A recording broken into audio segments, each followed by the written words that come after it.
പ്രിയപ്പെട്ട സഹോദരങ്ങളെ, ഈ നല്ല ദിനത്തിൽ നിങ്ങളെല്ലാവരെയും വളരെ സ്നേഹത്തോടെ സന്തോഷത്തോടെ അച്ഛൻ സ്വാഗതം ചെയ്യുന്നു. പരിശുദ്ധ അമ്മയുടെ പിറവി തിരുനാളിൻ്റെ ഒരുക്കത്തിലൂടെ കടന്നു പോകുമ്പോൾ അമ്മയുടെ വലിയ മധ്യസ്ഥത്തിലൂടെ നമ്മിലേക്ക്, നമ്മുടെ കുടുംബങ്ങളിലേക്ക് സ്വർഗീയ അനുഭവങ്ങളും അഭിഷേകങ്ങളും ഒഴുകാൻ നമുക്ക് ആഗ്രഹിച്ച് പ്രാർത്ഥിക്കാം. അമ്മയിലുണ്ടായിരുന്ന ഹൃദയവിശുദ്ധി, അമ്മയിലുണ്ടായിരുന്ന എളിമ, അതാണ് അമ്മയെ ദൈവകൃപയ്ക്ക് യോഗ്യയാക്കി തീർത്തത്. അപ്പം അതേ കൃപകൾ, അനുഗ്രഹങ്ങൾ നമ്മിലേക്ക് ഒഴുകാൻ പ്രാർത്ഥിക്കാം. സഹനത്തിൻ്റെ മണിക്കൂറിൽ അമ്മയെടുത്ത ചില നിലപാടുകൾ, വിശ്വാസത്തിൻ്റെ ചില പെരുമാറ്റങ്ങൾ, അത് നമ്മുടെ ഹൃദയത്തിലേക്ക് നമുക്ക് സ്വാംശീകരിക്കാം. നമുക്ക് പ്രാർത്ഥനാപൂർവ്വം പരിശുദ്ധ അമ്മയോട് പ്രാർത്ഥിച്ചുകൊണ്ട് നമുക്ക് ഈ ശുശ്രൂഷ, ഇന്നത്തെ ശുശ്രൂഷ നമുക്ക് ആരംഭിക്കാം.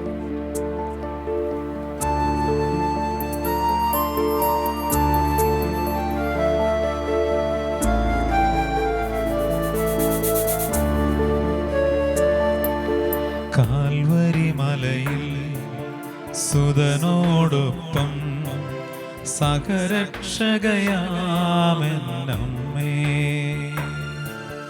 കാൽവരി മലയിൽ സുതനോടൊപ്പം സഹരക്ഷകയാമെന്നമ്മേ,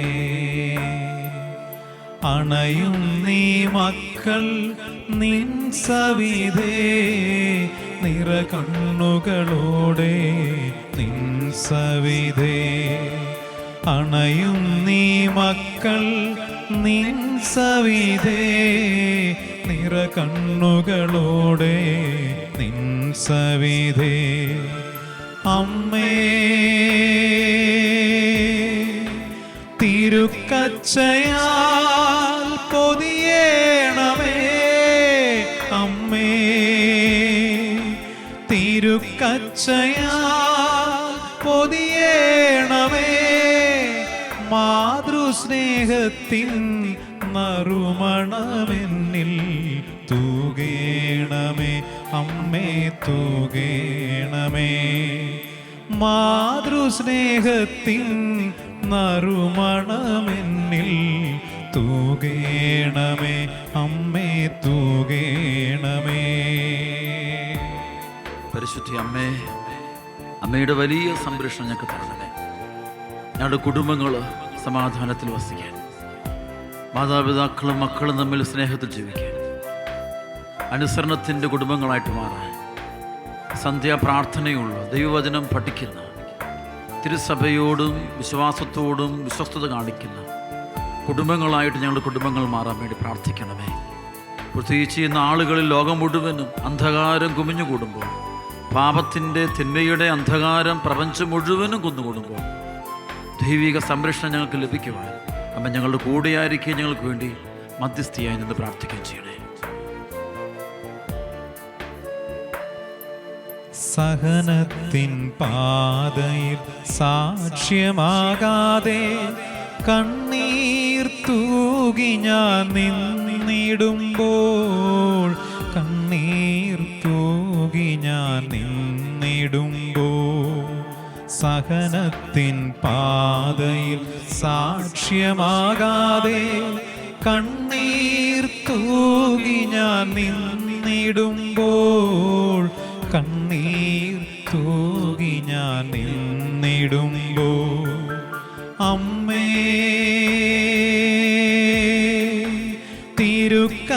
തിരുക്കച്ചയാൽ പൊതിയേണമേ, അമ്മേ, തിരുക്കച്ചയാൽ പൊതിയേണമേ, മാതൃസ്നേഹത്തിൻ നറുമണമെന്നിൽ തൂകേണമേ, അമ്മേ തൂകേണമേ, മാതൃസ്നേഹത്തിൻ നറുമണമെന്നിൽ തൂകേണമേ, അമ്മേ തൂകേണമേ. ഹല്ലേലൂയ, ഹല്ലേലൂയ, ഹല്ലേലൂയ, ഹല്ലേലൂയ, ഹല്ലേലൂയ, ഹല്ലേലൂയ, ഹല്ലേലൂയ, മുഴുവന്റെ മേൽ സകല ജനപദങ്ങളുടെ മേലും കൃപ വർഷിക്കണം. ഹല്ലേലൂയ, ഹല്ലേലൂയ, ഹല്ലേലൂയ, ഹല്ലേലൂയ, നന്മ നിറഞ്ഞ മറിയമേ സ്വസ്തി, കർത്താവ് അങ്ങയോടുകൂടെ സ്ത്രീകൾ അങ്ങ് അനുഗ്രഹിക്കപ്പെട്ടവളാകുന്നു. അങ്ങയുടെ ദുരത്തിൽ ഫലമായി ഈശോ അനുഗ്രഹിക്കപ്പെട്ടവനാകുന്നു. പരിശുദ്ധ മറിയമേ തമ്പുരാന്റെ അമ്മേ, പാപികളായ ഞങ്ങൾക്ക് വേണ്ടി ഇപ്പോഴും ഞങ്ങളുടെ മരണസമയത്തും തമ്പുരാനോട് അപേക്ഷിക്കണമേ. എല്ലാ വാഗ്ദാനങ്ങൾക്ക് ഞങ്ങൾ യോഗ്യരായി തീരുവാൻ സർവേശ്വരന്റെ പരിശുദ്ധ ദൈവമാതാവേ, ഞങ്ങൾക്ക് വേണ്ടി അപേക്ഷിക്കണമേ. കർത്താവിൽ പ്രിയപ്പെട്ട സഹോദരങ്ങളെ, പരിശുദ്ധ അമ്മയുടെ പിറവി തിരുനാളിൻ്റെ ഒരുക്കങ്ങളുടെ ദിനങ്ങളാണിത്. അമ്മയോടൊപ്പം ഇരുന്ന് നമ്മൾ ധ്യാനിച്ചുകൊണ്ടിരിക്കുന്നു. അമ്മയിലുള്ള ദൈവിക കൃപകൾ നമ്മിലേക്കും പകരാനായിട്ട് നമ്മൾ പ്രാർത്ഥിക്കുകയാണ്. ദൈവസ്നേഹത്തിൻ്റെ ആഴങ്ങൾ അനുഭവിച്ച പരിശുദ്ധ അമ്മയെ നമ്മുടെ ഹൃദയത്തിൽ സൂക്ഷിച്ചു വെച്ചുകൊണ്ട് നമുക്ക് ഈ സമയത്ത് വചനം കേൾക്കുകയും വിടുതലായിട്ട് പ്രാർത്ഥിക്കുകയും ചെയ്യാം. നമുക്കറിയാം, ലോകത്തിൽ അന്ധകാരം കൂടുന്നു. ലോകത്തിലെ അന്ധകാരത്തേക്കാൾ കൂടുതലൊരു അന്ധകാരം മനുഷ്യഹൃദയങ്ങളിൽ കൂടുന്നുണ്ട്. ബൈബിളിലെ ഒരു വെളിപാടിൻ്റെ ഒരു വചനമുണ്ട്, അത് ജ്ഞാനത്തിൻ്റെ പുസ്തകത്തിലാണ്. ശരിക്കും വചനം വായിക്കുമ്പോൾ എപ്പോഴും ഞാൻ ചിന്തിക്കാറുണ്ട്, ദൈവമേ, ഈ കാലഘട്ടത്തിൻ്റെ വചനം പോലെ ആ വചനം എനിക്ക് ഒരുപാട് അനുഭവപ്പെടാറുണ്ട്. ജ്ഞാനത്തിൻ്റെ പുസ്തകം 17-ാം അധ്യായത്തിലാണ് ആ വചനം. 17-ാം അധ്യായം പറയുമ്പോൾ ഇസ്രായേൽ ജനത്തിൻ്റെ ഈജിപ്തിലൂടെയുള്ള ആ കാലഘട്ടവും ഈജിപ്ത് കഴിഞ്ഞുള്ള ആ ഒരു കാലഘട്ടത്തിലുണ്ടായ ചില അനുഭവങ്ങളുടെയും വെളിച്ചത്തിലാണ് ഈ ദൈവവചനം എഴുതി വച്ചിരിക്കുന്നത്. ഭയങ്കര വെളിപാടിൻ്റെ ഒരു നമുക്ക് വിശ്വസിക്കാൻ പറ്റുന്നപ്പോഴൊരു ജ്ഞാനത്തിൻ്റെ വചനമാണ്. ശരിക്കും പരിശുദ്ധ അമ്മയോടൊക്കെ ഒത്തിരി പ്രാർത്ഥിക്കേണ്ടതാണ്. ഇത്തരം വചനമൊക്കെ വായിക്കുമ്പോൾ നമ്മുടെ ഹൃദയത്തിൽ ആ വചനത്തിൻ്റെ അഭിഷേകം നിറയാൻ വേണ്ടി പ്രാർത്ഥിക്കണം. ജ്ഞാനത്തിൻ്റെ പുസ്തകം 17-ന്റെ 15 മുതൽ 21 വരെ വചനം. ചിലപ്പോൾ ഭീകര ദുർഭൂതങ്ങൾ കണ്ടവർ ഭയചകിതരായി, മറ്റു ചിലപ്പോൾ മനം തകർന്നു മരവിച്ചു. കാരണം അപ്രതീക്ഷിതമായി പെട്ടെന്ന് ഭയം അവരെ ഗ്രസിച്ചു. അവിടെ ഉണ്ടായിരുന്നവരെല്ലാവരും ലോഹനിർമ്മിതമല്ലാത്തൊരു തടവറയിൽ അടയ്ക്കപ്പെട്ടു. കർഷകനോ ഇടയനോ ഏകാഗിയായ തൊഴിലാളിയോ ആകട്ടെ, അവർ പിടിക്കപ്പെടുകയും അനിവാര്യമായ ശിക്ഷയ്ക്ക് വിധിക്കപ്പെടുകയും ചെയ്തു. ഏവരും ഒരേ അന്ധകാരത്തിൻ്റെ ശൃംഖലയാൽ ബന്ധിതരായിരുന്നു. കാറ്റിൻ്റെ സിൽക്കാരമോ പന്തലിച്ച വൃക്ഷത്തിൽ പക്ഷികളുടെ കളകാരവുമോ പാഞ്ഞൊഴുകുന്ന ജലത്തിൻ്റെ താളമോ പാറകൾ പിളർക്കുന്ന പരുഷ ശബ്ദമോ ചാടിയോടുന്ന മൃഗങ്ങളുടെ അദൃശ്യമായ ഓട്ടമോ ഹിംസ്രമൃഗങ്ങളുടെ ഗർജനമോ പർവ്വത ഗുഹകളിൽ നിന്നുള്ള മാറ്റുലിയോ എന്തും അവരെ ഭയം കൊണ്ട് സ്തബ്ധരാക്കി. ലോകം മുഴുവൻ ഉജ്ജ്വല തേജസ്സേറ്റ് നിർവിഘ്നം ജോലിയിലേർപ്പെട്ടപ്പോൾ തങ്ങളെ ഗ്രസിക്കാൻ വിധിക്കപ്പെട്ടിരുന്ന അന്ധകാരത്തിൻ്റെ പ്രതീകമായ ആ കനത്ത രാത്രി അവരെ മാത്രം ഗ്രസിച്ചു. ശരിക്കും ഈജിപ്തുകാർക്കുണ്ടായ ഒരു അനുഭവത്തെക്കുറിച്ചാണ്. ഈജിപ്തുകാർക്കുണ്ടായ അനുഭവം, അതുപോലെ ഇസ്രായേൽക്കാർക്കും അതിനകത്ത് പങ്കെടുക്കുന്നുണ്ട്. അപ്പം അനുഭവമാണ്. അവിടെ പറയുകയാണ്, ലോകം മുഴുവൻ ഉജ്ജ്വല തേജസ്സേറ്റ് നിർവിഘ്നം ജോലിയിലേർപ്പെട്ടപ്പോൾ തങ്ങളെ ഗ്രസിക്കാൻ വിധിക്കപ്പെട്ടിരുന്ന അന്ധകാരത്തിൻ്റെ പ്രതീകമായ ആ കനത്ത രാത്രി അവരെ മാത്രം ഗ്രസിച്ചു. എന്നാൽ ആ അന്ധകാരത്തേക്കാൾ കനത്ത അന്ധകാരം അവർക്ക് തങ്ങളിൽ തന്നെ അനുഭവപ്പെട്ടു. ശരിക്കും ഈ കാലഘട്ടത്തിൽ കാണാൻ പുറമേ കാണുന്ന അന്ധകാരത്തേക്കാൾ വലിയൊരു ഇരുട്ട് മനുഷ്യഹൃദയങ്ങളിൽ നിറയുന്നുണ്ട്. സഭാപ്രസംഗകൻ 12:1 പറയും, ഒന്നിലും സന്തോഷം തോന്നുന്നില്ല എന്ന് നീ പറയുന്ന ദിനങ്ങളും നാളുകളും ആരംഭിക്കുന്നതിന് മുമ്പ് നീ നിന്റെ യൗവനത്തിൽ നിന്റെ സ്രഷ്ടാവിനെ സ്തുതിക്കുക.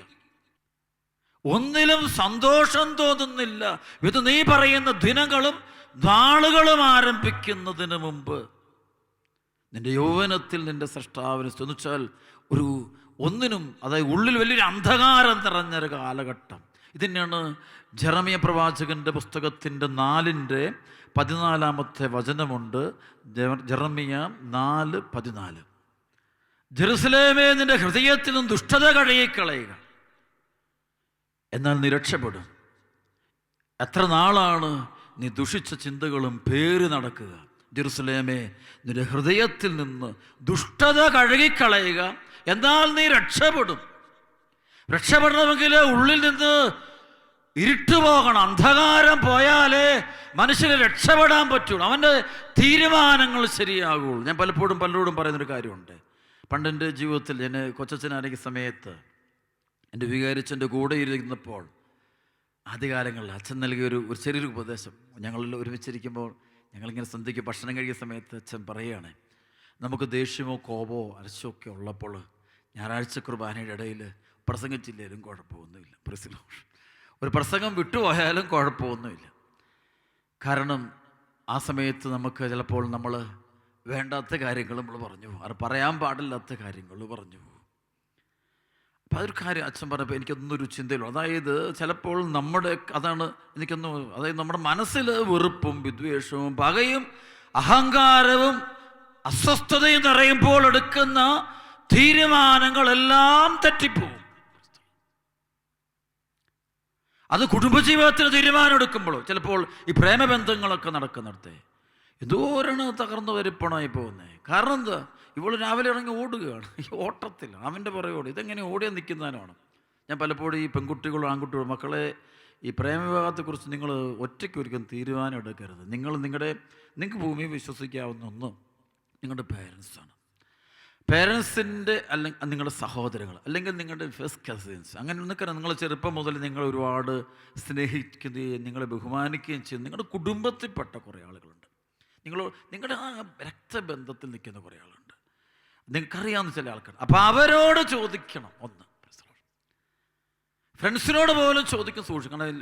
അസൂയ പലപ്പോഴും ഫ്രണ്ട്സിനുണ്ട്. എന്നെക്കാളും അവൻ വരരുത് എന്ന് ചിന്തിക്കുന്ന ചില ചെറുപ്പക്കാരുണ്ട്.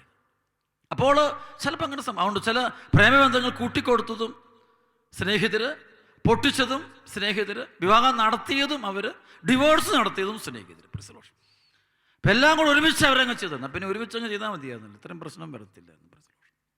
അപ്പം ഞാൻ പറഞ്ഞു വരുന്നത്, ഒരു അന്ധകാരം ഇവരെ കയറി പിടിക്കുന്നുണ്ട്, അസ്വസ്ഥത കയറി പിടിക്കുന്നുണ്ട്, ചെറുപ്പക്കാർക്ക് കയറി പിടിക്കുക. അപ്പോൾ അവരുടെ ഉള്ളിലുള്ള ഒരു ഇരുട്ടാണ്, തെറ്റായ ബോധ്യങ്ങൾ വരിക, നിരാശ, ദുഃഖം, ഭയം, ഇതൊക്കെ നിൽക്കുമ്പോൾ അന്ന് തീരുമാനങ്ങളൊക്കെ തെറ്റിപ്പോകും. അപ്പം ഞാൻ പറയാറുണ്ട്, നിങ്ങൾ അതുകൊണ്ട് അങ്ങനെ നിങ്ങളുടെ പേരൻസിനോട്, അല്ലെങ്കിൽ അതുപോലെ നിങ്ങളുടെ കുടുംബാംഗങ്ങൾ, അങ്ങനെയുള്ള നിങ്ങൾ ഈശ്വരമുള്ളവർ ചോദിക്കണം. അല്ലാതെ നിങ്ങൾ ഒറ്റയ്ക്ക് തീരുമാനം എടുക്കരുത്. കാരണം ഇതൊരു സാധനം മേടിക്കാൻ പോകുന്ന പോലല്ല. നമ്മൾ കടയിൽ പോയിട്ട് സാധനം മേടിക്കുമ്പോൾ നമുക്ക് സെലക്ട് ചെയ്യും, നമുക്ക് ഇഷ്ടപ്പെട്ട് മേടിക്കും. പക്ഷെ നാളെ അത് കളയാം, നമുക്ക് വസ്ത്രം നമുക്ക് മേടിക്കാൻ കളയാം. പക്ഷേ ജീവിതം തകർന്നാൽ അത് തകർന്നത് തന്നെയാണത്. അത് നമുക്ക് ആർക്കും അങ്ങ് പന്തിട്ട് കൊടുക്കുന്നവർ എടുക്കാൻ പാടില്ല. അത് നമ്മുടെ ദേഹത്തൊരാൾ സ്പർശിക്കണമെങ്കിൽ അതൊരുപാട് നമ്മൾ ചിന്തിക്കണം, ധ്യാനിക്കണം, ബോധം പോകരുത്. പലപ്പോഴും പഠിക്കുന്നൊരു കാര്യമുണ്ട്. അതായത് മനുഷ്യൻ്റെ ബുദ്ധിയേക്കാളും ബുദ്ധിയിലുള്ള ചിന്താഗതി, റീസണിങ്ങിനേക്കാളും അവനെ സ്വാധീനിക്കുന്നത് അവൻ്റെ ഇമോഷനാണ്, വൈകാരികതയാണ് അവനെ നിയന്ത്രിക്കുന്നത്. അവനെ ചിലപ്പോൾ അവൻ്റെ ജീവിതം മുഴുവനും താറുമാറാക്കുന്നതും ഇവൻ്റെ വൈകാരികതയാണ്. അവിടെ ആലോചനയേക്കാൾ കൂടുതലായിട്ട് വൈകാരികത കയറിപ്പിടി. അതാണ് പൈശാചികത. അത് ഈ വൈകാരികതയ്ക്കകത്താണ് ഈ പൈശാചിക ശക്തി കയറിപ്പിടിക്കുന്നത്. അതല്ലേ കായേൻ്റെ കോപം, അത് കയറിയിട്ട് അതൊരു വൈകാരികതയാണ്. അത് കയറിയിട്ട് അസൂയയും കോപവും കൂടെ കയറിയിട്ട് സ്വന്തം സഹോദരനെ കൊന്നു കഴിഞ്ഞപ്പോൾ അവരിത് കരയുകയാണ്, നിലവിളിക്കുന്നത് കാണാൻ പറ്റും. അപ്പം അതിൻ്റെ കാരണം ആ ഒരു ബന്ധനമാണ്. ഞാൻ വീണ്ടും തിരിച്ചു വരിക, ഉള്ളിലെ ഒരു ഇരുട്ട്, ആ ഇരുട്ട് മാറണം.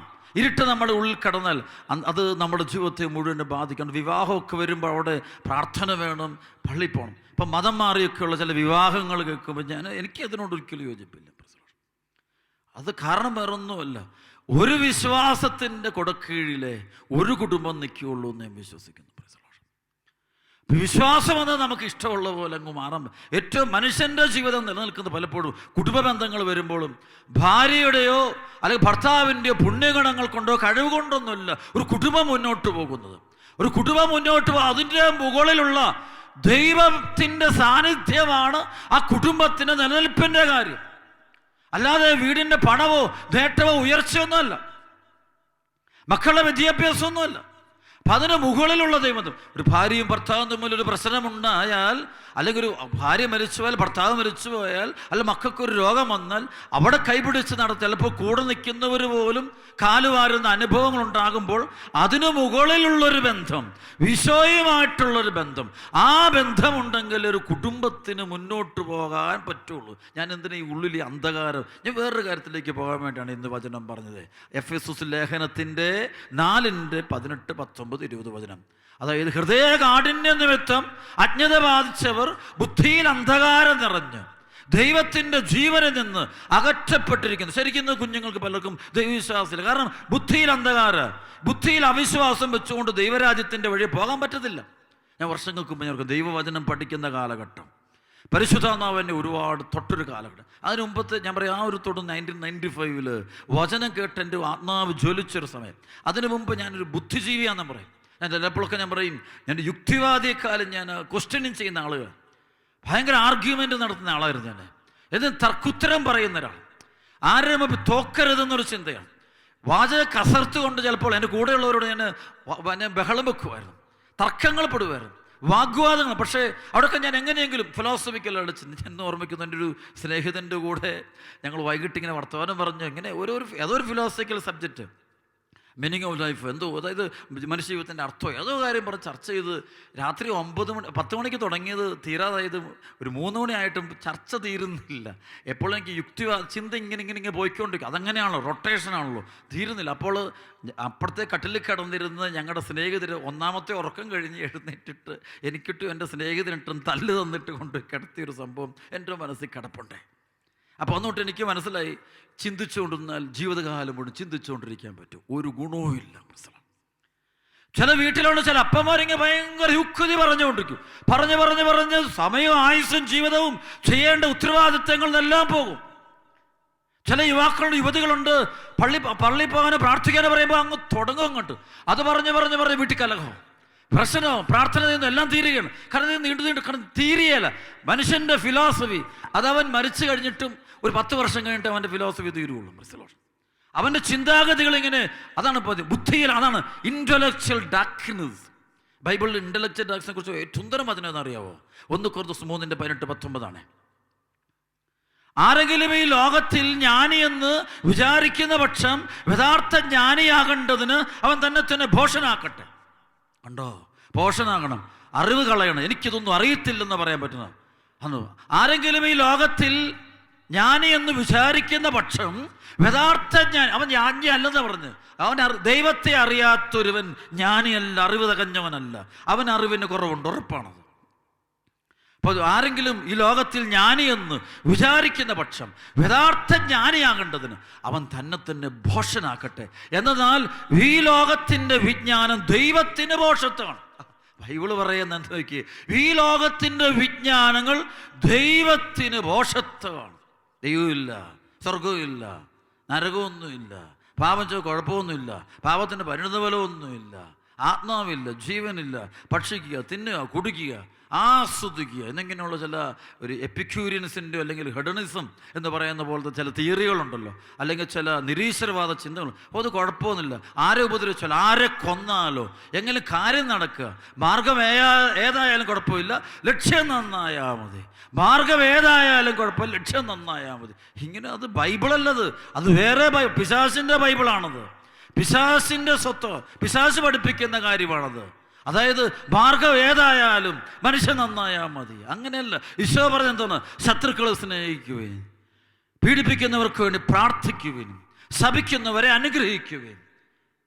അപ്പോൾ അത് മാർഗവും ലക്ഷ്യവും ശുദ്ധമാണെങ്കിലേ സ്വർഗം കൈവശമാക്കാൻ നിനക്ക് പറ്റുള്ളൂ. അല്ല, ലക്ഷ്യം നല്ലതാ, പക്ഷെ മാർഗം തെറ്റായ, ചില പണം ഉണ്ടാക്കും, ചില കള്ളക്കടത്തും വഞ്ചനയും ചതിയും കരിഞ്ചന്തകളും വക്രതയും പല വാണിഭങ്ങളും മദ്യക്കച്ചവടമൊക്കെ ഉണ്ടാക്കും, പലതരത്തിലും ചില ബിസിനസ്സുകളും അങ്ങനെയൊക്കെ പണം നേടിയെടുക്കാൻ പറ്റും. പക്ഷേ അത് നല്ല കാര്യത്തിന് വേണ്ടി ചെയ്യേണ്ടത് നല്ല വഴിയിലൂടെയാണ്.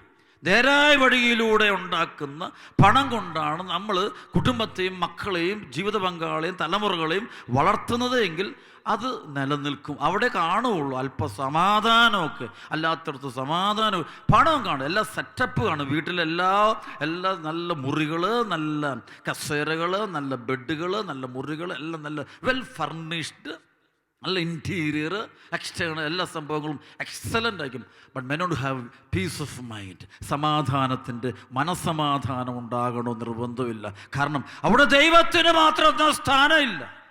അപ്പം അതുകൊണ്ടാണ് ഞാൻ പറയുന്നത്, ബുദ്ധിയിൽ അന്ധകാരം. ആരെങ്കിലും ഈ ലോകത്തിൽ ജ്ഞാനിയെന്ന് വിചാരിക്കുന്ന പക്ഷം യഥാർത്ഥ ജ്ഞാനിയാകേണ്ടതിന് അവൻ തന്നെ ഭോഷനാക്കട്ടെ. എന്തെന്നാൽ ഈ ലോകത്തിൻ്റെ വിജ്ഞാനം ദൈവത്തിന് ഭോഷത്വമാണ്. എന്തെന്നാൽ ബുദ്ധിമാന്മാരെ അവരവരുടെ ചിന്തകൾ തന്നെ കുടുക്കുന്നുവെന്നും ആണ്. അങ്ങനെ ബുദ്ധിമാന്മാരെ അവരുടെ ചിന്തകൾ തന്നെ കർത്താവ് കുരുക്കുന്നൊരു പരിപാടി. അപ്പോൾ അവനത് തന്നെ ചിന്തിച്ചുകൊണ്ടിരിക്കും. അവനിങ്ങനെ ഒരു പ്രത്യേക രീതിയിൽ റിക്കറിങ് തോട്ട്സ് ഞങ്ങൾ പറയും. ഒരേ ചിന്ത ഇങ്ങനെ ചിന്തിച്ചുകൊണ്ടിരിക്കും. അവനെതിരൊന്നുമില്ല, എന്നും പറഞ്ഞ ദൈവമില്ല, നാളെ പറഞ്ഞ ദൈവം, നാളെ ഇന്നുമില്ല, എന്നുമില്ല. അപ്പോൾ അവനോട് ചിന്തയേ ഇല്ല. അവനെന്ത് പറയുമ്പോൾ അവൻ്റെ മനസ്സിലൊരു 2-3 സെൻറ്റൻസുകളുണ്ട്. അതിട്ടുകൊണ്ട് അവനിങ്ങനെ കറക്കിക്കൊണ്ടിരിക്കുക, എല്ലാവരെയും ഉപദ്രവിച്ചുകൊണ്ടിരിക്കുക. അപ്പോൾ അതുകൊണ്ടാണ് ബുദ്ധിമാന്മാർ അവരവരുടെ ചിന്തകളെ തന്നെ കുരുക്കും. ആ ചിന്തയ്ക്കകത്ത് കുരുക്കുന്ന ദൈവമുണ്ട്, പൂട്ടും ദൈവം അവനെ. ബുദ്ധി കൊണ്ട് തന്നെ അവനെ പൂട്ടും, അവൻ്റെ ബുദ്ധി കൊണ്ട് ദൈവം അവനെ പൂട്ടും. അങ്ങനൊരു തലമുണ്ട്, സൂക്ഷിക്കണം നമ്മളെ. മദ്യപാനിയുടെ ചിന്ത ഇച്ചിരി കുടിച്ചാൽ എന്നാ കുഴപ്പം? അതിനുവേണ്ടി അവൻ കുറേ ന്യായീകരണങ്ങൾ. പാപം ദൈവത്തിനെതിരെ പറയാൻ തുടങ്ങുമ്പോണ്ടല്ലോ, പാപം ചെയ്യാനുള്ള അറിവ് കിട്ടുന്നു കൂടുതലായിട്ട് കിട്ടും. കൊടുത്ത് അവനങ്ങ് പൂട്ടുന്നു കാണാം. ഇരുണ്ടൊരു മനസ്സുണ്ടാകും, വെറുപ്പ് കയറിപ്പ്. അപ്പനോട് കടുത്ത വെറുപ്പ്, അമ്മയോട് കടുത്ത വെറുപ്പ്, ഭാര്യയോട് കടുത്ത വെറുപ്പ്. അങ്ങ് ചിന്തിക്കുക, എന്തെല്ലാം നന്മകളുണ്ട്. ഒരു ദിവസം കൊണ്ട് അവൾ ചെയ്തതെല്ലാം മോശമായിട്ട് മാറും. ഭർത്താവ് എത്രയോ നല്ലൊരുത്തനാണ്, പക്ഷെ ഒറ്റ ദിവസം കൊണ്ട് ഇവളുടെ ചിന്ത മുഴുവൻ മാറി. എന്നിട്ട് അവൾ ആദ്യം തൊട്ട് പറയുമ്പോൾ മുഴുവൻ അവൻ ചെയ്ത് മുഴുവൻ തെറ്റ്. എൻ്റെ ദൈവമേ, ഭാര്യ ചെയ്തതെല്ലാം തെറ്റൊറ്റ ദിവസം. കാരണം ഇവൻ്റെ കാഴ്ചപ്പാട് മാറിപ്പോയി. ഇവൻ്റെ കണ്ണട ഇവരേതോ മഞ്ഞക്കണ്ണാടി എടുത്ത് വെച്ചു. അതോടെ അവന് പിന്നെ കാണുന്നതെല്ലാം ഇരുണ്ടിരിക്കുകയാണ്. Praise the Lord. ഞാൻ കാണാറുണ്ട് ചിലപ്പോൾ ധ്യാനത്തിന് വരുന്ന ചില ആൾക്കാർ പോലും, ഞങ്ങൾ അച്ഛന്മാരോട് പോലും വളരെ ഞങ്ങൾക്ക് ദൈവം ഈ ബൈബിളിൽ കാരണം കൂടാതെ അവർ എന്നെ വെറുത്തു.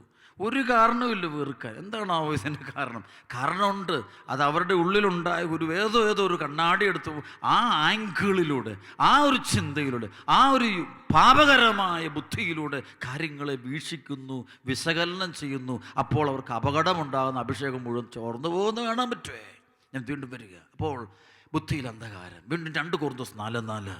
ഈ ലോകത്തിൻ്റെ ദേവൻ അവിശ്വാസികളായ അവരുടെ മനസ്സിനെ അന്ധമാക്കിയിരിക്കും. തന്നിമിത്തം ദൈവത്തിൻ്റെ പ്രതിരൂപമായ യേശുക്രിസ്തുവിൻ്റെ സുവിശേഷത്തിൻ്റെ പ്രകാശം അവർക്ക് ദൃശ്യമല്ല, കാണാൻ പറ്റില്ല. ബുദ്ധിയിൽ അന്ധകാരം വന്നാൽ പിന്നെ ദൈവ സാന്നിധ്യം അവർക്ക് കാണാൻ പറ്റില്ല. അവിടെ ഉള്ളു മുഴുവനും ഇരുണ്ടു പോകുന്ന കാണാൻ പറ്റും. പൈശാചികത കൊണ്ട് നിറയുന്നത് പറ്റുന്നതാണ്, പാപം കൊണ്ട് നിറയുന്ന കാണാൻ പറ്റും, അസ്വസ്ഥത കൊണ്ട് നിറയുന്ന കാണാൻ പറ്റും. ദൈവാത്മാവിൻ്റെ കൃപകളിൽ നിന്ന് പൂർണ്ണമായിട്ട് അവർ മാറിപ്പോകുന്നത്, അഭിഷേകം തന്നെ പുറത്തു പോകുന്നത് കാണാൻ പറ്റും. അതുകൊണ്ട് പ്രിയപ്പെട്ട ദൈവമക്കൾ, ഇവിടെയാണ് നമ്മുടെ ജീവിതത്തിൽ വലിയൊരു മാനസാന്തരത്തിൻ്റെ, അനുതാപത്തിൻ്റെ, പാപബോധത്തിൻ്റെ, പശ്ചാത്താപത്തിൻ്റെ വലിയ കൃപകൾ നമ്മിലേക്ക് ചൊരിയാൻ വേണ്ടി നമ്മൾ തീവ്രമായിട്ട് ആഗ്രഹിക്കേണ്ടത്, പ്രാർത്ഥിക്കേണ്ടത്, ധ്യാനിക്കേണ്ടത്, വിടുതലിനായിട്ട് ആഗ്രഹിച്ച് പ്രാർത്ഥിക്കേണ്ടത്. പൈശാചിക ബന്ധനങ്ങളൊക്കെ നമ്മുടെ കുടുംബത്തിൽ നിന്നും ഒക്കെ വിട്ടുപോകണം. ദൈവാത്മാവ് നമ്മൾ നിറയണം, അഭിഷേകം നമ്മൾ നിറയണം. അപ്പോൾ നിറയണമെങ്കിൽ നമ്മളുണ്ടാകേണ്ട വലിയൊരു ചേഞ്ച്, വലിയൊരു മാറ്റം, വലിയൊരു മാനസാന്തരം നമ്മൾ തീവ്രമായിട്ട് ആഗ്രഹിച്ച് നമ്മൾ തീക്ഷ്ണമായിട്ട് നമ്മൾ പ്രാർത്ഥിക്കണം. ഒരു കാര്യം കൂടി അച്ഛനെ ചേർത്ത്. അപ്പോൾ ഞാൻ ഇന്ന് പരിശുദ്ധ അമ്മയെക്കുറിച്ചാണ്. അമ്മയിൽ ഈ അന്ധകാരമില്ല, അവൾ വിശുദ്ധയാണ്. അവൾ പരിശുദ്ധ കന്യകാമറിയം, പരിശുദ്ധയാണ് അവൾ. She is holy. അവൾ വിശുദ്ധയാണ്. അതാണ് നിത്യ കന്യകയാണ് അവൾ. അവൾ നമ്മുടെ അമ്മയാണത്. അവൾ തിന്മയിൽ, അവൾ ഇരുട്ടില്ല, അവൾ പ്രകാശമാണ്. അവളുടെ സാന്നിധ്യം സമൂഹത്തിന് പ്രകാശം കൊടുക്കുകയാണ്. അവൾ ദൈവ സാന്നിധ്യത്തിൻ്റെ പ്രതിഫലനമാണെന്ന് ദൈവവചനം പറയും. ദൈവ സാന്നിധ്യത്തിൻ്റെ പ്രതിഫലനമായിട്ട് നിൽക്കുക. ശരിക്കും ജ്ഞാനത്തിൻ്റെ പുസ്തകത്തിലൊക്കെ പരിശുദ്ധ അമ്മയെക്കുറിച്ചൊക്കെ പറയുന്നുണ്ട്. അതുപോലെ തന്നെ ബാറുക്കിൻ്റെ പുസ്തകത്തിലൊക്കെ പരിശുദ്ധ അമ്മയെക്കുറിച്ച് പറയും. അവളുടെ അഭിഷേകത്തെക്കുറിച്ച് പറയേ, അവൾ പ്രവർത്തിക്കുന്ന കൃപകളെക്കുറിച്ച് പറയേ. അതായത് ബാറുക്ക് പുസ്തകം 4:1-4 വരെ ദൈവകൽപ്പനകളുടെ പുസ്തകവും ശാശ്വതമായ നിയമവും അവളാണ്. അവളോട് ചേർന്ന് നിൽക്കുന്നവൻ ജീവിക്കും, അവളെ ഉപേക്ഷിക്കുന്നവൻ മരിക്കും. യാക്കോബേ, മടങ്ങി വന്ന് അവളെ സ്വീകരിക്കുക, അവളുടെ പ്രകാശത്തിൻ്റെ പ്രഭയിലേക്ക് നടക്കുക. നിന്റെ മഹത്വം അന്യനോ നിന്റെ പ്രത്യേക അവകാശം വിദേശിക്ക് കൊടുക്കരുത്. ഇസ്രായേലെ നമ്മൾ സന്തുഷ്ടരാണ്. എന്തെന്നാൽ ദൈവത്തിന് പ്രീതികരമായവ എന്തെന്ന് നമുക്ക് അറിയാം. അവിടെ പരിശുദ്ധ അമ്മയെക്കുറിച്ച് പറയുകയാണ്, യാക്കോബേ അവളെ സ്വീകരിക്കുക, അവളുടെ പ്രകാശത്തിൻ്റെ പ്രഭയിലേക്ക് നടക്കുക. പരിശുദ്ധ അമ്മ പ്രകാശമാണ്. അവൾക്ക് ആരോടും വെറുപ്പില്ല. നമുക്കറിയാം, ഈശോയെ കുറിച്ച് തറച്ച ആരോടും അവൾക്ക് വെറുപ്പില്ല, പകയില്ല അവൾക്ക്. കാരണം അവളിൽ ദൈവ സാന്നിധ്യം നിറഞ്ഞു നിൽക്കുകയാണ്. ലുക്ക 1:28 പറയുന്ന പോലെ ദൈവകൃപ നിറഞ്ഞവളെ സൃഷ്ടി. അവൾ ദൈവകൃപയുടെ പൂർണ്ണതയുണ്ട് അവളിൽ. ദൈവ സാന്നിധ്യം അവൾ നിൽപ്പുണ്ട്. അവൾ കള്ളത്തരമില്ല, വഞ്ചനയില്ല, അവൾ നുണ പറയുന്നില്ല, ആരെയും ഉപദ്രവിക്കുന്നില്ല. സഹനങ്ങൾ വരുമ്പോൾ അവൾ നിശബ്ദയോടെ സഹിക്കുന്നു. അവൾ ദൈവത്തിൽ പ്രത്യാശ വയ്ക്കുന്നു, എപ്പോഴും ദൈവത്തിൽ പ്രത്യാശ. അന്ന് ലുക്ക 1:46-56 വചനം പറഞ്ഞല്ലേ, എൻ്റെ ആത്മാവ് കർത്താവിനെ മഹത്വപ്പെടുത്തുന്നു, എൻ്റെ ചിത്തം എൻ്റെ രക്ഷകനായ ദൈവത്തിൽ ആനന്ദിക്കുന്നു. എന്നാൽ അവൾ തൻ്റെ ദാസിയുടെ താഴ്മയെ കടാക്ഷിച്ചു. ഇത് ഇപ്പോൾ മുതൽ സകല തലമുറകളും എന്നെ ഭാഗ്യവതി എന്ന് പ്രകീർത്തിക്കും. ശക്തനായ എനിക്ക് വലിയ കാര്യങ്ങൾ ചെയ്തിരിക്കുന്നു, അവിടുത്തെ നാമം പരിശുദ്ധമാകുന്നു. അപ്പോൾ അവള് വിശുദ്ധി ഉണ്ടെങ്കിലേ ഇതുപോലൊക്കെ ദൈവത്തെ മഹത്വപ്പെടുത്താൻ പറ്റുള്ളൂ. ഒരുവന് തൻ്റെ ജീവിതത്തിൽ ദൈവത്തെ ഹൃദയം തുറന്ന് സ്തുതിക്കാനും മഹത്വപ്പെടുത്താനും പറ്റണമെങ്കിൽ ഉള്ളിൽ നിന്ന് അന്ധകാരം മാറണം. നമ്മൾ പാപകരമായ ചിന്തകൾ മാറണം, നമ്മൾ അഹന്തയൊക്കെ മാറണം. നമ്മൾ എന്നിട്ട് വിട്ടുകൊടുക്കണം. എന്തിനാണ് ഇന്ന് ഈ ക്ലാസ് വരുന്നത്? നമ്മളിന്ന് നമ്മുടെ ബുദ്ധിയെ പരിശുദ്ധ അമ്മയ്ക്ക് കൊടുക്കണം. അമ്മയ്ക്ക് നമ്മുടെ ഹൃദയം കൊടുക്കണം. അമ്മയെപ്പോൾ ഒരു ജീവിത വിശുദ്ധി എനിക്ക് തരണം, പ്രാർത്ഥിക്കണം. അമ്മയെപ്പോൾ എളിമ തരണം. അമ്മയെപ്പോൾ ഈശോ സ്നേഹിക്കാനുള്ള കൃപ, അമ്മയെപ്പോലൊരു ശാന്തത, അമ്മയെപ്പോലൊരു കൃപ വിശുദ്ധി തരണം. അമ്മയെപ്പോലെ എനിക്ക് സഹിക്കാനുള്ള കൃപ, അമ്മ ഈശോയോടുള്ള ബന്ധമുണ്ടല്ലോ, അതേ ബന്ധം എനിക്ക് തരണം. ഞാൻ പല പ്രാവശ്യം പോയിട്ടുള്ള സ്ഥലങ്ങളിലൊന്നാണ് എഫേസസ് എന്നൊരു സ്ഥലം. ടർക്കിയിലുള്ള എഫേസസ് ചെന്ന് ഞാൻ കുർബാന അർപ്പിച്ചിട്ടുണ്ട്. പരിശുദ്ധയമ്മ സ്വർഗാരോഹണം ചെയ്തത് അവിടെ നിന്നാണെന്നാണ് സഭയുടെ ഔദ്യോഗികമായ വിശ്വാസ പാരമ്പര്യം പഠിപ്പിക്കുന്നത്. എഫേസസിൽ വെച്ച് യോഹന്നാൻ്റെ വീടെന്ന് പറഞ്ഞ സ്ഥലമുണ്ട്. അതത് അത്ഭുതകരമായിട്ട് കണ്ടുപിടിക്കപ്പെട്ടിട്ടുണ്ട്. അവിടെ പോയിട്ട് ഞാൻ ബലിയർപ്പിച്ചിട്ടുണ്ട്, 2 പ്രാവശ്യം ബലിയർപ്പിച്ചിട്ടുണ്ട്. എനിക്കവിടെ ദൈവത്തിന് ഒത്തിരി നന്ദി ഞാൻ പറയാം. ഞാൻ അവിടെ ചെന്നപ്പോൾ അവിടെ പശ്ചാത്തലം പഠിക്കുമ്പോൾ അവിടെ പറയുന്ന ചില ഈ കഥകളുണ്ട് പരിശുദ്ധ അമ്മയെക്കുറിച്ച്. അമ്മ സ്വർഗാരോഹണം ചെയ്യുന്നതിന് നാളുകളെടുക്കുന്ന കാലഘട്ടങ്ങൾ പറയുമ്പോൾ അമ്മ വളരെ നിശബ്ദയായിരുന്നു. അമ്മ ആരോടും കൂടുതൽ സംസാരിക്കില്ല. അമ്മ എല്ലാം ജോലികളെല്ലാം ചെയ്യും. വളരെ ശാന്തതയിൽ നടക്കും. അതുപോലെ തന്നെ അമ്മയുടെ വായെക്കുറിച്ച് പറയും, ചെറിയൊരു വായായിട്ട് മാറി അവസാനം പറയും. സംസാരം വളരെ കുറവാണ്, പക്ഷേ എല്ലാവരും സ്നേഹിക്കും. അമ്മയുടെ പ്രസൻസാണ് അമ്മയുടെ പ്രവൃത്തി. അല്ല, അമ്മയുടെ വാക്കുകളെക്കാളും പ്രസൻസിലൂടെ പ്രവർത്തിക്കുന്നൊരമ്മ. അമ്മ കാരണവെച്ചാൽ അമ്മയ്ക്കറിയാവുന്ന കാര്യം, ആദ്യത്തെ സ്ത്രീ സംസാരത്തിലൂടെയാ പാപം, മരണം, നാശം, പിശാച് ലോകത്തിലേക്ക് കൂട്ടിക്കൊണ്ടുവന്നത്. അതുകൊണ്ട് അമ്മ എന്ത് ചെയ്തു? അമ്മയെ ദൈവം തിരഞ്ഞെടുക്കാൻ കാരണം ഞാൻ പറയും, അമ്മയുടെ നാവിൻ്റെ നിയന്ത്രണമാണ്. അമ്മയുടെ സംസാരം വളരെ കൺട്രോൾഡാണ്. കാരണം വിശുദ്ധിയുള്ളവർ, ദൈവത്തിൻ്റെ സാന്നിധ്യം അറിയുന്നവർ, ദൈവത്തോട് സംസാരിച്ചുകൊണ്ട് എപ്പോഴും ഇരിക്കുന്നവർ, അവർ മറ്റുള്ളവരെ സഹായിക്കും, ശുശ്രൂഷിക്കും, പക്ഷെ വളരെ ശാന്തമായിരിക്കും. അപ്പം അതുകൊണ്ട് പ്രിയപ്പെട്ട സഹോദരങ്ങളെ, നമ്മുടെ മനസ്സിലുള്ള ഇരുട്ടൊന്ന് മാറാൻ പ്രാർത്ഥിക്കാം. നമ്മുടെ ഹൃദയത്തിലുള്ള ഇരുട്ട്, വെറുപ്പിൻ്റെ, പകയുടെ, ദുരാശയുടെ, കുറ്റബോധത്തിൻ്റെ, അഹന്തയുടെ, അഹങ്കാരത്തിൻ്റെ അത് മാറിയിട്ട് ഹൃദയം ഒന്ന് ശുദ്ധീകരിക്കാൻ കർത്താവിനെ പ്രാർത്ഥിക്കുക. എൻ്റെ ഈശോയെ, എൻ്റെ ഹൃദയം ശുദ്ധീകരിക്കണേ. പരിശുദ്ധ അമ്മ എൻ്റെ ഹൃദയം ഒന്ന് ശുദ്ധീകരിച്ചിട്ട് ഈശോയെ എൻ്റെ ഹൃദയത്തിലേക്ക് എഴുന്നള്ളി വരട്ടെ. പരിശുദ്ധ അമ്മയുടെ ഉദരത്തിൽ ഈശോ വന്ന് ജനിച്ചതുപോലെ ഇന്ന് ഈ വചനം കേട്ടുകൊണ്ടിരിക്കുന്ന നിൻ്റെ ഹൃദയത്തിൽ പ്രകാശം തന്നെയായി ഈശോ, സ്നേഹം തന്നെയായി ഈശോ, കരുണ തന്നെയായി ഈശോ, പരിശുദ്ധാത്മാവിൻ്റെ സാന്നിധ്യം നിൻ്റെ ഹൃദയത്തിലേക്ക് നിറയട്ടെ. നീ ഈശോയ്ക്ക് സാക്ഷിയായി തീരട്ടെ. ഇന്നച്ഛന് വളരെ ഗൗരവമേറിയ 1-2 കാര്യമാണ് നിങ്ങളിന്ന് ചെയ്യേണ്ട കാര്യം. വളരെ പ്രധാനപ്പെട്ടൊരു വചനമാണ് നിങ്ങൾ വായിച്ച് പ്രാർത്ഥിക്കേണ്ടത്. ആ പ്രാർത്ഥിക്കുമ്പോൾ ദൈവിക കൃപകൾ, വിടുതൽ നിങ്ങൾക്ക് സംഭവിക്കും.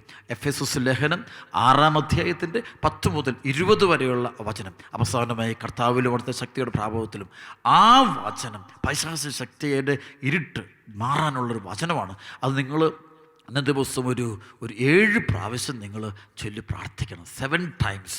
7 കൂദാശകളുടെ സഭയുടെ അടയാളമാണ് 7. അപ്പോൾ 7 പൂർണ്ണതയുടെ അടയാളം. അപ്പോൾ 7 പ്രാവശ്യം ആ വചനം വായിച്ച് നീ പ്രാർത്ഥിച്ചിട്ട് പറയണം, എനിക്ക് ആ സംരക്ഷണം കവചം തരണമെന്ന് പ്രാർത്ഥിക്കുക. ഉള്ളിലൂടെ ഇരുട്ടൊരിക്കലും വരാതിരിക്കാൻ നമുക്ക് ആഗ്രഹിച്ച് പ്രാർത്ഥിക്കാം. പിന്നെ ഒരു വചനം കൂടെ നിങ്ങൾ ഹൃദയത്തിൽ വെച്ച് നിങ്ങൾ റിപ്പീറ്റ് ചെയ്തിട്ട് 12 പ്രാവശ്യം വായിക്കണം. അതായത് അച്ഛൻ പറയാനുള്ളത് എഫെസസ് ലേഖനം 4-ാം അധ്യായത്തിൻ്റെ 18-ാമത്തെ വചനം. അത് നന്നായിട്ട് വായിച്ച് അത് ഹൃദയത്തിൽ വെച്ച് നിങ്ങൾ പ്രാർത്ഥിക്കണം. അതായത് ബുദ്ധിയിൽ അന്ധകാരം, ഹൃദയ കാഠിന്യം നിമിത്തം അജ്ഞത ബാധിച്ച് അവർ ബുദ്ധിയിൽ അന്ധകാരം നിറഞ്ഞ് ദൈവത്തിൻ്റെ ജീവനിൽ നിന്ന് അകറ്റപ്പെട്ടിരിക്കുന്നു. ആ വചനം തന്നെ നമ്മൾ ആവർത്തിച്ച് വായിക്കുമ്പോൾ നമ്മുടെ ബുദ്ധിയിലുള്ള അന്ധകാരം പൂർണ്ണമായിട്ട് നമ്മൾ വിട്ടുമാറിയിട്ട് നമ്മൾ പരിശുദ്ധാത്മാവിൻ്റെ വലിയ കൃപ കൊണ്ട് നമ്മൾ നിറയാൻ പോവുകയാണ്. ആ ഒരു വചനം നമ്മുടെ ഹൃദയത്തിൽ നിറച്ച് പ്രാർത്ഥിക്കണം. അതായത് എഫെസസ് ലേഖനം 4-ന്റെ 18-ാമത്തെ വചനം. അതൊന്ന് വായിച്ച് അതൊരു 12 പ്രാവശ്യം വായിച്ചിട്ട് പറഞ്ഞാൽ എൻ്റെ ബുദ്ധിയിലുള്ള അന്ധകാരം നീക്കി തരണമേന്ന് വളരെ ഹൃദയപൂർവ്വം ആത്മാർത്ഥമായിട്ട് നമ്മൾ പ്രാർത്ഥിക്കണം. ഒരു പ്രാർത്ഥന കൊണ്ട് പരിശുദ്ധ അമ്മയോടുള്ള പ്രാർത്ഥന, അമ്മയോടുള്ള സ്നേഹം, നമുക്ക് ഇന്ന ദിവസം എത്രയും ദയുള്ള മാതാവേ എന്നുള്ള ആ പ്രാർത്ഥന ഒരു 12 പ്രാവശ്യം ഇന്ന് നമ്മൾ ചൊല്ലി പ്രാർത്ഥിക്കണം. ഇത്രയും ചൊല്ലിയിട്ടേ നിങ്ങൾ മുന്നോട്ട് പോകാവുള്ളൂ. അപ്പോൾ നിങ്ങളുടെ നിയോഗങ്ങളും വെച്ച് ഈ പ്രാർത്ഥന, ഈ വചനവും വായിച്ച് പ്രാർത്ഥിച്ചുകൊണ്ട് നിങ്ങൾ ഇന്നേ ദിവസം ചെലവഴിക്കണം. നാളത്തെ ശുശ്രൂഷ നിങ്ങൾ പങ്കെടുക്കുന്ന നിമിഷം വരെയും ഈ പ്രാർത്ഥനയിലായിരിക്കണം. അതുപോലെ തന്നെ മറ്റ് ജപമാലകൾ, അതുപോലെ പരിശുദ്ധ അമ്മയോട് ഭക്തിയുള്ള മറ്റ് പ്രാർത്ഥനകൾ ഒക്കെ ചൊല്ലിക്കണം. അങ്ങനെ നല്ലൊരു പ്രാർത്ഥനയുടെ അന്തരീക്ഷം, ഉപവാസത്തിൻ്റെയും പ്രാർത്ഥനയുടെയും വലിയൊരു അന്തരീക്ഷം നമ്മുടെ കുടുംബത്തിനുണ്ടാകാൻ ഇടയാകട്ടെ എന്ന് വെച്ചാൽ പ്രാർത്ഥിക്കുന്നു. വളരെ പ്രാർത്ഥന പറയും. ഇപ്പോൾ നമ്മൾ ഡെലിവറൻസിൻ്റെ ആരാധന നടക്കാൻ പോകണം. അന്ധകാരം മാറട്ടെ, പ്രകാശം ഉണ്ടാകട്ടെ. അതാണ് നമ്മുടെ ഡെലിവറൻസ്. നമ്മുടെ കുടുംബത്തിൻ്റെ അന്ധകാര ശക്തികൾ, പൈശാചിക ശക്തികൾ, കുടുംബത്തിൻ്റെ മനസ്സിലുള്ള അന്ധകാരം, അപ്പനും അമ്മയുടെ മക്കളൊക്കെ ഉള്ളിലുള്ള അന്ധകാരം, അത് നീങ്ങിപ്പോകാൻ വേണ്ടിയുള്ള അതിശക്തമായ ഡെലിവറൻസ് പ്രയർ അച്ഛൻ ഇപ്പോൾ ഈ ആരാധന സമയം നടത്തും. അത് നമുക്ക് ഭക്തിപൂർവ്വം പങ്കെടുത്ത് പ്രാർത്ഥിച്ച് അഭിഷേകവും സൗഖ്യവും നേടിയെടുക്കാം. ഈശോ നിങ്ങളെ അനുഗ്രഹിക്കട്ടെ. ആമേൻ.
ഞങ്ങളങ്ങ് ആരാധിക്കുന്നു. കർത്താവേ, ഇന്ന് അങ്ങയുടെ മുമ്പിലായിരിക്കും ഈ കുടുംബങ്ങളെ അങ്ങ് ഏറ്റെടുക്കണം. കൃപയുടെ അഭിഷേകം കൊടുക്കണമേ. സത്താൻ്റെ പിടിയിൽ നിന്ന്, ബന്ധനത്തിൽ നിന്ന് മോചിപ്പിക്കണം. എല്ലാവരും കെട്ടുകൾ അടിക്കണമേ. തടസ്സങ്ങൾ അടിച്ചു മാറ്റണേ. അത്ഭുതങ്ങളും അടയാളങ്ങളും ഈശോയുടെ നാമത്തിൽ സംഭവിക്കട്ടെ. എല്ലാ മക്കളുടെ കണ്ണുനീരൊപ്പണമേ. ജീവനോടെ ഞങ്ങളുടെ നടുവിലേക്ക് ഇറങ്ങി വരണമേ. കഷ്ടതയുടെ നാളുകളിൽ, ദുരിതങ്ങളുടെ നാളുകളിൽ, വേദനയുടെ നാളിൽ കർത്താവേ നീ കടന്നു വരണമേ. സങ്കീർത്തനം 27 പറയുന്നു, കർത്താവിൻ്റെ പ്രകാശവും രക്ഷയുമാണ്, ഞാൻ ആരെ ഭയപ്പെടണം? കർത്താവിൻ്റെ ജീവിതത്തിന് കോട്ടയാണ്, ഞാൻ ആരെ പേടിക്കണം? എതിരാളികളും ശത്രുക്കളുമായ ദുർവൃത്തർ ദുരാരോപണങ്ങളുമായി എന്നെ ആക്രമിക്കുമ്പോൾ അവർ തന്നെ കാലിടറി വീഴും. ഒരു സൈന്യം തന്നെ എനിക്കെതിരെ പാളയമടിച്ചാലും എൻ്റെ ഹൃദയം ഭയം അറിയുകയില്ല. എനിക്കെതിരെ യുദ്ധമുണ്ടായാലും ഞാൻ ആത്മധൈര്യം വെടിയുകയില്ല. ഒരു കാര്യം ഞാൻ കർത്താവിനോട് അപേക്ഷിക്കുന്നു, ഒരു കാര്യം മാത്രം ഞാൻ തേടുന്നു, കർത്താവിൻ്റെ മാധുര്യം ആസ്വദിക്കാനും കർത്താവിൻ്റെ ആലയത്തിൽ അവിടുത്തെ ഹിതം ആരായാനും വേണ്ടി ജീവിതകാലം മുഴുവൻ അവിടുത്തെ ആലയത്തിൽ വസിക്കാൻ തന്നെ. ക്ലേശകാലത്ത് അവിടുന്ന് തൻ്റെ ആലയത്തിൽ എനിക്ക് അഭയം നൽകും. തൻ്റെ കൂടാരത്തിനുള്ളിൽ എന്നെ ഒളിപ്പിക്കും. എന്നെ ഉയർന്ന പാറമേൽ നിർത്തും. എന്നെ വലയം ചെയ്യുന്ന ശത്രുക്കളുടെ മുകളിൽ എൻ്റെ ശിരസ് ഉയർന്നു നിൽക്കും. ആഹ്ലാദ ആരവത്തോടെ അവിടുത്തെ കൂടാരത്തിൽ ഞാൻ ബലികൾ അർപ്പിക്കും. ഞാൻ വാദ്യാഘോഷത്തോടെ കർത്താവിനെ സ്തുതിക്കും. കർത്താവെ, ഞാൻ ഉച്ചത്തിൽ വിളിച്ചപേക്ഷിക്കുമ്പോൾ അവിടുന്ന് കേൾക്കണമേ. 2 കരമുയർത്തി സ്തുതിക്കുന്ന ആരാധന, ആരാധന, ഹല്ലേലൂയ, ആരാധന, സ്തുതിക്കുന്നു, സ്തുതിക്കുന്നു, ആരാധന, സ്തുതിക്കുന്നു, സ്തുതിക്കുന്നു, ആരാധന,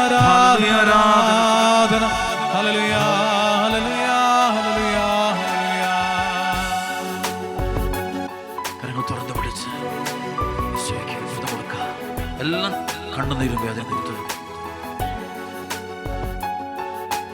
നീ എൻ്റെ സങ്കേതവും നീ എൻ്റെ കോട്ടയും നീ എൻ്റെ പ്രാണനാഥൻ നീ എൻ്റെ ദൈവം നീ എൻ്റെ സങ്കേതവും നീ എൻ്റെ കോട്ടയും നീ എൻ്റെ പ്രാണനാഥൻ നീ എൻ്റെ ദൈവം ആരാധിക്കും ഞാൻ പൂർണ്ണ ഹൃദയമോടെ തേടും നിൻമുഖം ജീവകാലമെല്ലാം സേവിച്ചിടും ഞാൻ എൻ സർവവുമാ അടിയനിതാ ആരാധിക്കും ഞാൻ പൂർണ്ണ ഹൃദയമോടെ തേടും നിൻമുഖം ജീവകാലമെല്ലാം സേവിച്ചിടും ഞാൻ എൻ സർവവുമാ അടിയനിതാ അടിയനിതാ ഈശോ അടിയനിതാ ഈശോ അടിയനിതാ ഈശോ അടിയനിതാ സ്തുതിക്കുന്നു ആരാധന ഹല്ലേലൂയ ആരാധന ഹല്ലേലൂയ ആരാധന ഹല്ലേലൂയ ആരാധന hallelujah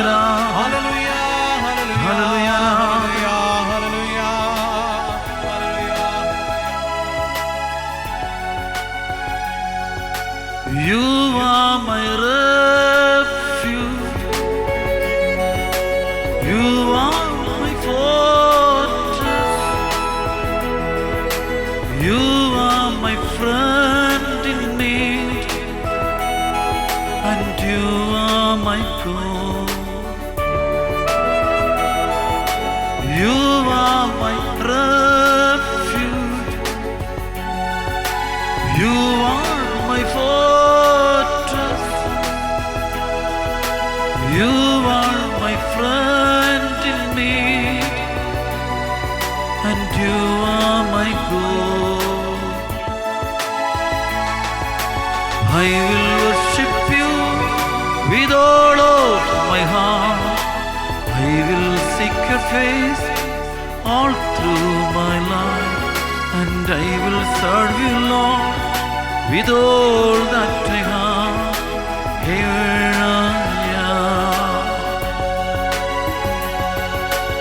I will worship you with all of my heart.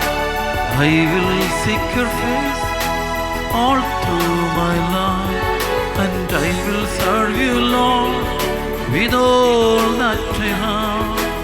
Here I am. Here I am, oh Lord, here I am, oh Lord, here I am, oh Lord, here I am. സ്തുതിക്കുന്ന ആരാധന hallelujah ആരാധന സ്തുതിക്കുന്നു hallelujah ആരാധന hallelujah ആരാധന hallelujah hallelujah ആരാധന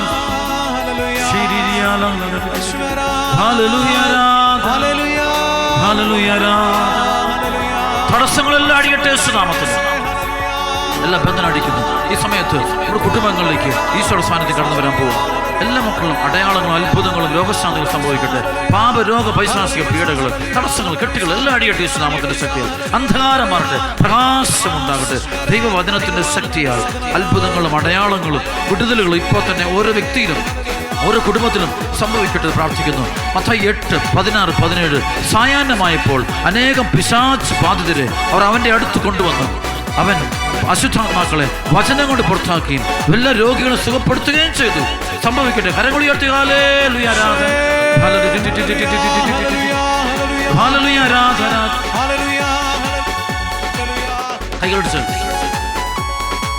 കൈകളടിച്ച് പാടാം.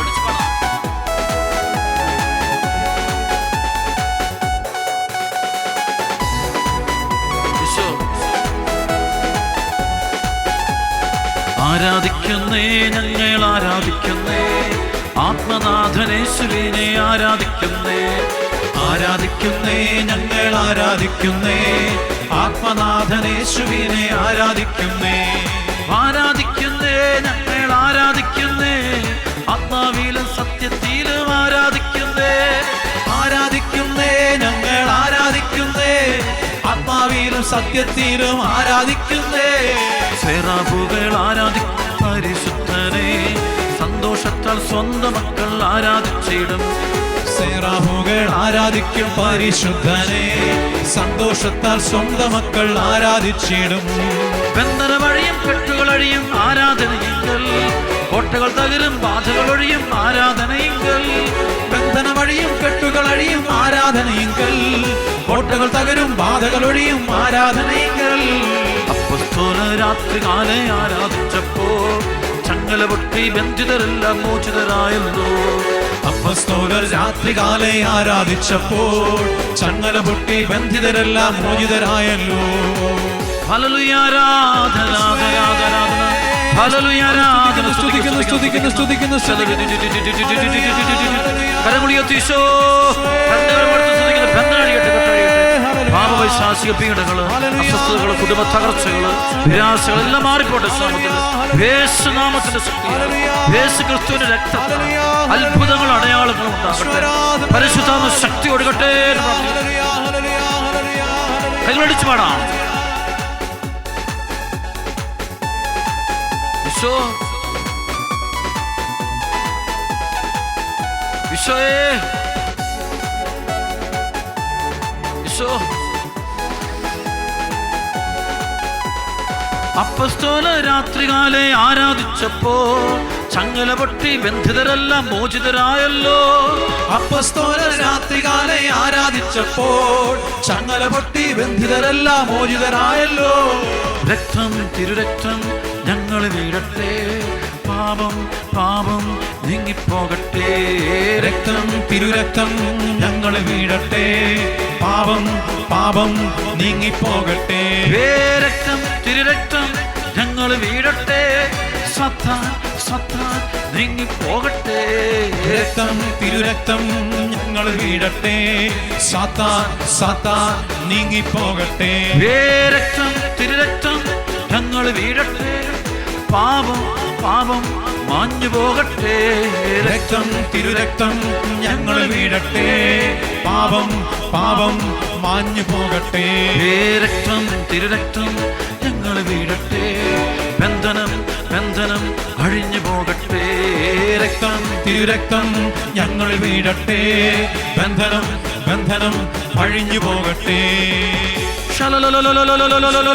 സ്തുതിക്കുന്നു, സ്തുതിക്കുന്നു, സ്തുതിക്കുന്നു, സ്തുതിക്കുന്നു, സ്തുതിക്കുന്നു. ഹല്ലേലൂയ, ഹല്ലേലൂയ, ഹല്ലേലൂയ, ആരാധന, ഹല്ലേലൂയ, ആരാധന. രണ്ട് കരമേ സ്തുതിക്കുന്നു, സ്തുതിക്കുന്നു. ഹല്ലേലൂയ, ഹല്ലേലൂയ, ആരാധന, ഹല്ലേലൂയ, ഹല്ലേലൂയ, ആരാധന. തടസ്സങ്ങൾ കണ്ടു കൈകളടിച്ച് ഉച്ചത്തിൽ കൈയടിച്ച് പാടാം. അടയാളം ഉണ്ടാകട്ടെ, വിടുതൽ സംഭവിക്കട്ടെ. ഈശോ,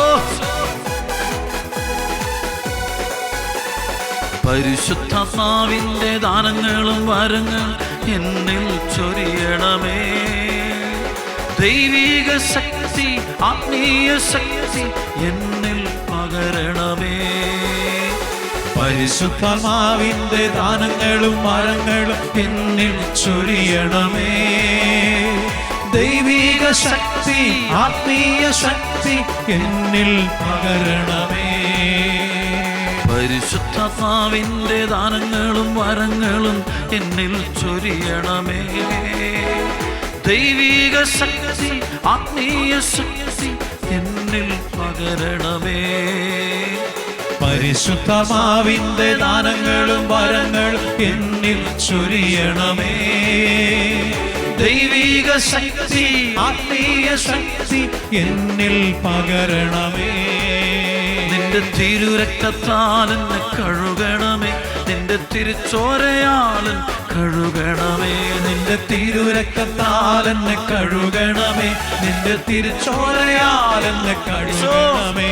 നിന്റെ തിരുരക്തത്താൽ എന്നെ കഴുകണമേ, നിന്റെ തിരുച്ചോരയാൽ കഴുകണമേ. നിന്റെ തിരുരക്തത്താൽ എന്നെ കഴുകണമേ, നിന്റെ തിരുച്ചോരയാൽ എന്നെ കഴുകണമേ. ആരാധന, ഹല്ലേലൂയ, ആരാധന. സ്തുതിക്കട്ടെ, സ്തുതിക്കുന്നു, സ്തുതിക്കുന്നു, സ്തുതിക്കുന്നു, സ്തുതിക്കുന്നു.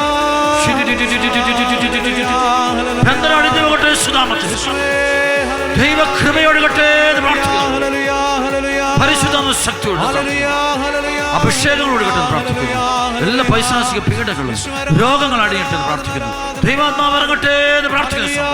ഹല്ലേലൂയ, ആരാധന,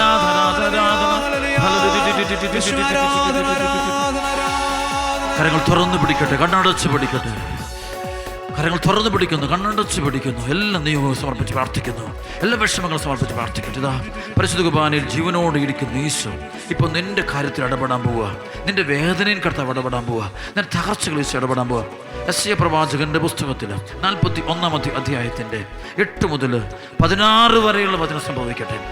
എൻ്റെ ദാസനായ ഇസ്രായേലേ, ഞാൻ തിരഞ്ഞെടുത്തു യാക്കോബേ, എൻ്റെ സ്നേഹിതനായ അബ്രാഹത്തിൻ്റെ സന്തതി, നീ എൻ്റെ ദാസനാണ്. ഞാൻ നിന്നെ തിരഞ്ഞെടുത്തു, ഇനി ഒരിക്കലും ഉപേക്ഷിക്കുകയില്ല എന്ന് പറഞ്ഞുകൊണ്ട് ഭൂമിയുടെ അതിർത്തികളിൽ നിന്ന് ഞാൻ നിന്നെ തിരഞ്ഞെടുത്തു. വിദൂര ദിക്കുകളിൽ നിന്ന് ഞാൻ നിന്നെ വിളിച്ചു. ഭയപ്പെടേണ്ട, ഞാൻ നിന്നോട് കൂടെയുണ്ട്. സംഭ്രമിക്കേണ്ട, ഞാനാണ് നിന്റെ ദൈവം. ഞാൻ നിന്നെ ശക്തിപ്പെടുത്തുകയും സഹായിക്കുകയും ചെയ്യും. എൻ്റെ വിജയകരമായ വലത്ത് കൈകൊണ്ട് ഞാൻ നിന്നെ താങ്ങി നിർത്തും. നിന്നെ ദ്വേഷിക്കുന്നവർ ലജ്ജിച്ച് തല താഴ്ത്തും. നിന്നോട് ഏറ്റുമുട്ടുന്നവർ നശിച്ചൊന്നുമല്ലാതായിത്തീരും. നിന്നോട് ചണ്ട കൂടുന്നവരോട് നീ അന്വേഷിക്കും, കണ്ടെത്തുകയില്ല. നിന്നോട് പോരാടുന്നവർ ശൂന്യരാകും. നിന്റെ ദൈവവും കർത്താവുമായി ഞാൻ നിന്റെ വലത് കൈ പിടിച്ചിരിക്കുന്നു. ഞാനാണ് പറയുന്നത്, ഭയപ്പെടണ്ട, ഞാൻ നിന്നെ സഹായിക്കും. കർത്താവ് അരുളി ചെയ്യുന്നു, കൃമിയായ യാക്കോബേ, ഇസ്രായേലിനെ ഭയപ്പെടണ്ട, ഞാൻ നിന്നെ സഹായിക്കും. കർത്താവ് അരുളി ചെയ്യുന്നു, ഇസ്രായേലിന്റെ പരിശുദ്ധനാണ് നിന്റെ രക്ഷകൻ. ഞാൻ നിന്നെ പുതിയതും മൂർച്ചയേറിയതും പല്ലുള്ള ചക്രങ്ങളോട് കൂടിയതുമായ ഒരു മെതിവണ്ടിയാക്കും. നീ മലകളെ മെതിച്ച് പൊടിയാക്കും, കുന്നുകളെ പതിരുപോലെയാക്കും. നീ അവയെ പാറ്റുകയും കാറ്റവയെ പറപ്പിച്ചു കളയുകയും കൊടുങ്കാറ്റവയെ ചിതറിക്കുകയും ചെയ്യും. നീ കർത്താവിൽ ആനന്ദിക്കും, ഇസ്രായേലിന്റെ പരിശുദ്ധനിൽ അഭിമാനം കൊള്ളും. കരങ്ങൾ ഉയർത്തിപ്പിടിക്കുക. സ്തുതിക്കുന്നു, സ്തുതിക്കുന്നു, സ്തുതിക്കുന്നു, സ്തുതിക്കുന്നു, സ്തുതിക്കുന്നു, സ്തുതിക്കുന്നു, സ്തുതിക്കുന്നു, സ്തുതിക്കുന്നു, കൽപ്പിക്കുന്നു. ഈ പരിശുദ്ധ കുർബാനയിൽ എഴുന്നള്ളിരിക്കുന്ന ഉദ്ധിതനായ യേശുക്രിസ്തുവിന്റെ നാമത്തെ കൽപ്പിക്കുന്നു. മത്തായി 16:16. പത്രോസ്, നീ പാറയാകുന്നു, ഈ പാറമേൽ എൻ്റെ സഭ ഞാൻ സ്ഥാപിക്കും. മത്തായി 16 പറഞ്ഞ വചനം പറയുന്നു. പത്രോസ് പറഞ്ഞു, നീ ജീവനുള്ള ദൈവത്തിന്റെ പുത്രനായ ക്രിസ്തുവാണ്. ഈശോ പറഞ്ഞു, പത്രോസേ, മാംസരക്തങ്ങളിൽ സ്വർഗ്ഗസ്ഥനായ പിതാവാണ് നിനക്കിത് വെളിപ്പെടുത്തുന്നത്. പത്രോസ്, നീ പാറയാകുന്നു, നീ പാറമേൽ എൻ്റെ സഭ ഞാൻ പണിയും. നരക കവാടങ്ങൾ ഇതിനെതിരെ പ്രബലപ്പെടില്ല. സ്വർഗരാജ്യത്തെ താക്കോലുകൾ നിനക്ക് ഞാൻ തരും. നീ ഭൂമിയിൽ കെട്ടുന്നതെല്ലാം സ്വർഗത്തിന് കെട്ടപ്പെട്ടതായിരിക്കും. നീ ഭൂമിയിൽ അഴിക്കുന്നതെല്ലാം സ്വർഗത്തിൽ അഴിക്കപ്പെട്ടതായിരിക്കും. തിരുസഭയ്ക്ക് നൽകിയിരിക്കുന്ന ശ്ലൈകികമായി നൽകിയ അധികാരം ഉപയോഗിച്ചുകൊണ്ട് ആ അപ്പസ്തോല കൃപയോട് വിധേയപ്പെട്ട് ഐക്യപ്പെട്ട് ചേർന്നുകൊണ്ട് ഒരേ ആത്മാവിൽ നിന്നുകൊണ്ട് ഞാൻ കൽപ്പിക്കുന്നു. പത്രോസ്, പൗലോസ് അപ്പസ്തോലന്മാരുടെ ശ്ലൈകിക അധികാരത്തോട് ചേർന്നുകൊണ്ട് തിരുസഭയിലുള്ള എല്ലാ മാർപ്പാപ്പമാരുടെയും എല്ലാ മെത്രാപ്പോലിത്തമാരുടെ മെത്രാന്മാരുടെ ശ്ലൈകിക അധികാരത്തോട് പൂർണ്ണമായും വിധേയപ്പെട്ടുകൊണ്ട് ഐക്യപ്പെട്ടുകൊണ്ട് ചേർന്നുകൊണ്ട് തിരുസഭയിലുള്ള എല്ലാ വിശുദ്ധരുടെ രക്തസാക്ഷികളെയും ആത്മാക്കളോട് ചേർന്ന്, പ്രത്യേകിച്ച് saint Antony, saint Padre Pio, John Paul രണ്ടാമൻ മാർപ്പാപ്പ, saint Dominic, saint Martin de Porres, ഇവരുടെ ആത്മാക്കളോട് പൂർണ്ണമായി ഐക്യപ്പെടുന്നുകൊണ്ട് സെന്റ് ബെനഡിക്റ്റിനോട് ചേർന്നുകൊണ്ട് കൽപ്പിക്കുന്നു.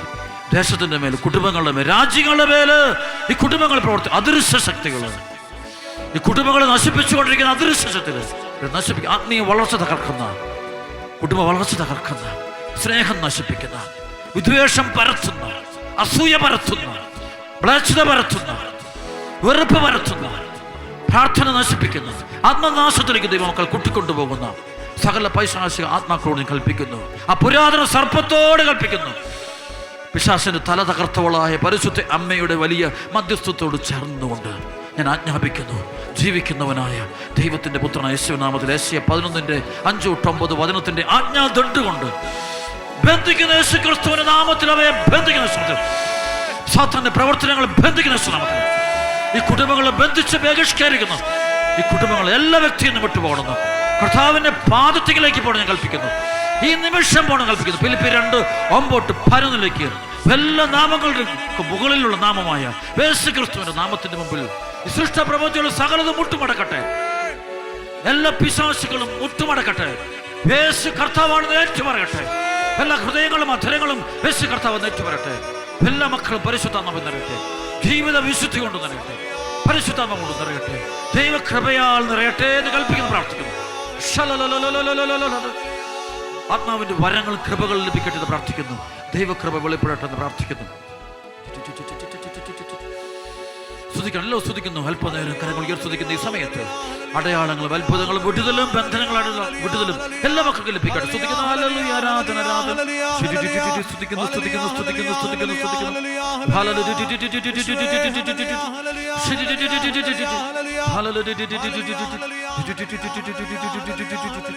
കർത്താവ് ആസ്വദിക്കുന്ന സമയം ഞാൻ ശ്രമിക്കുന്നത് മുട്ടുമെന്നുകൊണ്ട് ഭക്തിപൂർവ്വം കർത്താവിനെ ആസ്വാദിക്കും. ദൈവകൃപ നമ്മിലേക്ക് ഒഴുകി ഇറങ്ങുന്ന സമയത്ത്